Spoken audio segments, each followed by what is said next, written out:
ভালো হওয়ার অপশন খুঁজতে খুঁজতে জীবনই শেষের দিক। ভালো আর হইতে পারলাম কই?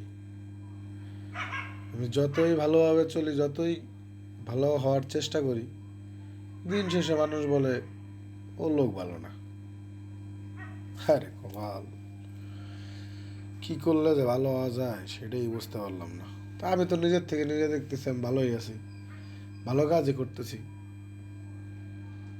এজন্য দুনিয়াটা এমনই, মানুষের মন মতো হওয়া কোনোদিন সম্ভব না।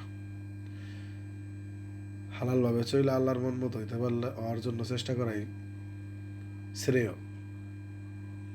এর থেকে বেশি কিছু করার চেষ্টা করে লাভ নাই, অনর্থক। এটাই চরম সত্য আর বাস্তবতা, আমি যতটুকু বুঝতে পারছি, এছাড়া কিছুই না।